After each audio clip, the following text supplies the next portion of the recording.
Hi everyone, and welcome to Exploring the Build. If you've just found this place, then welcome. And if you're returning, I am glad to have you back. I'm Alex, and this is my channel where we explore and theorycraft different character builds for Dungeons & Dragons. Today, we have a build request from David Andrews, who wanted to see a more martial character build using only 2014 rules that was still competitive with casters up until about level 10. I did check to confirm exactly how this build would be competitive, and David figured that it would mainly focus on damage as well as perhaps some support, but control would be a little bit out of reach given the vast difference between what casters can do and what martial characters can do, especially in 2014 rules. Now, the only other things to really mention about the concept for this build is that because of the nature of the request, we are going to be only focusing on those first 10 levels. Anything after that is kind of going to be up to you as to how you would want to level it up if you were to actually try and play this character at the table. So with that said, going into a character build in mind to bring to the table as someone who is meant to try and compete with your fellow party members to be able to feel like you're contributing as much as they are, kind of feels like we're starting off by shooting ourselves in the foot. We aren't going to be breaking down and number crunching to see exactly how competitive this martial character is with a caster. So all in all, I don't want to present this character as the optimal build for doing just as much as a caster can do up until level 10. On the other hand, I think we can be competitive in a different way, and that is in the amount of options that we have. We can try to create a martial character that has as many different abilities and features and choices on their turn, similar to what a caster feels like with their spell slots. We aren't going to be the star of the show, but we are going to be a jack of all trades who can offer as much versatility as a caster potentially can, but we're doing it from a martial standpoint, so no spell casting whatsoever. The last thing to confirm about this request is that it is a 2014 specific request, so we're not going to be looking at 2024 rules whatsoever. We're full on going back to 2014 rules and just seeing what we can do with it there. Starting off in character creation with our lineage, we are going to be a Dragonborn. Specifically, one of the Dragonborn from Fizban's Treasury of Dragons. We want this because they do have a little bit of power creep compared to the base player's handbook Dragonborn, and that's going to give us a bit of a leg up on having some extra options to play around with in combat. Now, as for what Dragonborn you want, that's totally up to you. They all have their merits and drawbacks. The chromatic Dragonborn in Fizban's can become straight up immune to their ancestral damage type. The trade-off is that their breath weapons are lines instead of cones, so they're a little harder to set up for AoE damage, and that is something we want to look at. Metallic Dragonborn might be the most tempting option, as they have a damage-based elemental breath weapon, but they also have a control breath weapon with their enervating breath, or repulsion breath. If you want to have the ability to do a little bit more control instead of just focusing on AoE damage, which is why we are picking up Dragonborn, then feel free to grab them. The last one is, of course, the Gem Dragonborn, and this is also really tempting simply because the damage types that the Gem Dragonborns offer you to be both resistant to and to deal with your breath weapon are generally the stronger damage types. We get access to Force, Radiant, Psychic, Necrotic, and Thunder, all 5 of which are generally the least resisted damage types in the game. Looking at our background now, well, we're not 2024, so anything can work, so feel free to pick whatever feels thematically appropriate for the backstory of this character that you would want to go with. For our stats though, those do actually matter, and the ability scores that we get from being a Fizban's Dragonborn allows us to distribute our boosts evenly across 3 ability scores, getting a boost of +1 each. So with that in mind, we're going to want the following array of stats. We want 8 strength, 16 dexterity, 16 constitution, 8 intelligence, 16 wisdom, and 8 charisma. We are very much focused on doing what we want to do really well. Everything else is falling by the wayside, and we're kind of just ignoring it. Now, as far as what we really want to do, for that, let's look at the level breakdown. So because this is a 2014 build, and since we want to mainly focus on levels 1 to 10, like I had said, Let's just go level by level. Starting off at level 1, we're going to start as a fighter. This gives us the most proficiencies as well as good saving throws, as we get proficiency with strength saves and constitution saves. We also gain a fighting style, and that fighting style is going to be unarmed fighting. At level 2, we're immediately going to jump over to Monk, the actual class we want to build around. We stick with Monk all the way up to level 4, aka Monk 3, where we get to pick our subclass. For our Monk subclass, we are going to take Mercy Monk. Mercy Monk gives us the ability to heal with Hands of Healing. We also get a little bit more damage through Hands of Harm. Now, Hands of Healing has 2 ways to go about using it, but we only care about one of those ways.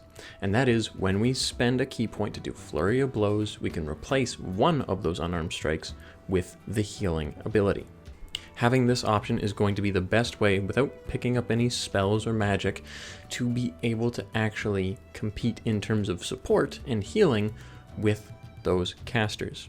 They have the benefit of being able to healing word from range to get somebody who has gone down right in the middle of combat, whereas we will eventually have the mobility of a monk to be able to get to the spot in the battlefield where we need to be, throw out some unarmed strikes with our attack action, Flurry of Blows, and replace one of those Flurry of Blows with a healing touch in order to get that ally back on their feet. The other nice thing, as you have probably guessed, is that we can also replace one of our attacks from our attack action with our Draconic Breath weapon. And that is exactly what we were aiming to do. It's going to be a little bit easier once we hit level 5 Monk and pick up extra attack, but being able to replace one of our attacks with a breath weapon, whether damage based or control based, dish it out, and still have the option to spend a key point as a bonus action to do Flurry of Blows or even a healing hand, are all really nice tools to have in our tool belt for trying to keep up with the versatility that a caster has. At level 5, we can double this versatility in a single round by jumping back to fighter to pick up Action Surge. For level 6, we'll jump back to Monk to go up to Monk 4, get our first feat, then level 7, go up to get extra attack as well as Stunning Strike from Monk 5. At level 8, we'll jump back to Fighter to pick up our subclass, which I'll talk about in one sec, but we'll follow that into level 9 with another level in Fighter to get yet another ability score improvement / feat. Finally, we'll jump back to Monk at level 10 to get Physician's Touch. Physician's Touch is a nice boost to our Hands of Healing, as well as our Hands of Harm, as Hands of Healing now allows us to not only heal an ally, but also remove select conditions that they may be suffering from, giving us a nice boost to support. But the Hand of Harm, which we might be using every now and then when we want to do a big damage round, can now also cause an enemy to be poisoned, giving us a good debuff option. Let's talk quickly about the feats. We have a feat from Fighter 4 as well as from Monk 4. If you were to, say, end up as a Monk 12 and Fighter 8, you'd end up picking up 6 ability score improvement / feats in total. I don't know how many actual feats, especially 2014 feats, are going to be super beneficial for this build. We honestly might want to just grab a +2 to Dexterity twice, a +2 to Constitution twice, and a +2 to Wisdom twice, and boost those raw numbers to the best of our ability. The save DC for our Dragon's Breath is based off our Constitution score, whereas the uses and damage are based off our level and proficiency. Our damage as well as AC is largely dependent on Dexterity, so we want that to be high, and our Wisdom determines how much we can heal as well as how much additional damage we can deal with Hands of Harm. So honestly, I think we're just full statting it for this build. That said, what other features can we get that really improve the amount of options and how much we can do to keep up with the versatility that casters have? Well, we can grab our Fighter subclass. And for that Fighter subclass, we are going to go with Echo Knight. Echo Knight is a fun one because it does eat our bonus action a little bit to both bamf up the Echo as well as swap places with it if we wanted to teleport while it is up. But what it gives us access to is Unleash Incarnation for 1, which is just a full-on extra attack anytime we take the attack action, meaning that we can dish out quite a lot of single target damage from attacking, using Flurry of Blows, using the attack action, using Unleash Incarnation twice on a turn if we really want a big burst turn, and maybe even throwing in that extra key point for Hand of Harm. That's a lot of damage really fast. Beyond that, though, it also gives us a really large zone of control from being able to attack from where the echo is. Now, because our breath weapon as well as our hands of harm aren't actually attack rolls, we're just replacing attacks with those abilities, I don't believe we can do it from the echo's position. Your DM might be generous and say you can, in which case that's amazing, but for our purposes, all we care about is the fact that we can swap positions or move the echo. For example, we could be on the back line, dishing out the hands of healing where they are needed, while our echo goes in and unleashes all the actual punches or kicks or headbutts that we would normally make with those unarmed strikes. Likewise, if we wanted to unleash one of our breath weapons, we have the option, if the echo is already alive, to be able to use a bonus action to swap positions with it, get right into the position that is most optimal, and then take the attack action, unleashing the coned breath weapon as part of that action. And beyond that, that is the build, at least for levels 1 to 10. Going on from that, I would recommend actually going 12 Monk and 8 Fighter, because you still get a lot of ability score improvements, which is what we mainly want from Fighter, and we don't really need the extra attack 3, because Unleash Incarnation is going to make up for that, especially with our robust Constitution, if we just pump up our Constitution. But going up to 11th level Monk as a Mercy Monk is going to let us get Flurry of Healing and Harm. Flurry of Healing and Harm lets us double, potentially, the amount of healing we can do by allowing us to replace both Flurry of Blows attacks with a healing hand. Or when we do Flurry of Blows, we can now do the Hand of Harm for free, but still only once per turn. That is a really nice boost to our support capability, as we could now potentially get 2 people up who do go down, top 2 different characters up if they need a quick top up. Overall, I'd say we have quite the Swiss Army knife of a character, given that we have access to an AoE damage-based ability with our breath weapon.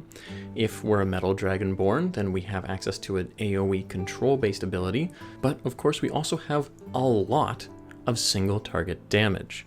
Monk and Echo Knight pair really well for dishing out that single target damage, given that you have the number of attacks that your typical character would be able to make, plus Unleash Incarnation, plus Flurry of Blows. Add on Hands of Harm from being a Mercy Monk, and we can dish out quite a bit of damage in a single round. The real trick is just about being able to tell when we want to dish out that damage and go for a nice big Nova round, or if our party needs us to do other things. And being able to change on the dime to a bit of AoE, a bit of healing, or even a bit of control is exactly what we were looking for to do with this build. Of course, the one last feature that I didn't mention at all, because we probably don't want to overuse it too much, is Stunning Strike. Being able to deliver Stunning Strike with any of those unarmed strikes that we would make could be a really powerful control-based ability. The issue is actually getting it to work, given that it is a Constitution saving throw, and it's also going to cost us a key point every time we want to do it. On the off chance we were in a big fight and you knew there was a short rest coming right after this, you could probably go absolutely nuts and just start throwing out stunning strikes until you actually stun that enemy. And besides that, that's the build. Let me know what you thought of it, or what you would add or change to get closer to this concept of a character that could compete with casters as a martial character, again, at least up to level 10, and also if you would swap out some of the character classes. The suggestions, of course, brought in almost all martial classes from Monk, Fighter, Barbarian, and also Rogue. You could even throw Rogue into this build, though if you were going to do that, I would think only a 1 or so level dip would really be necessary, given that we would really want Rogue not for the damage of sneak attack, but for the expertise they offer us on our skills. That way we can be a bit more effective out of combat, rather than just solely focused on combat. Thank you so much for coming on the journey with me, and I hope to see you in the next one.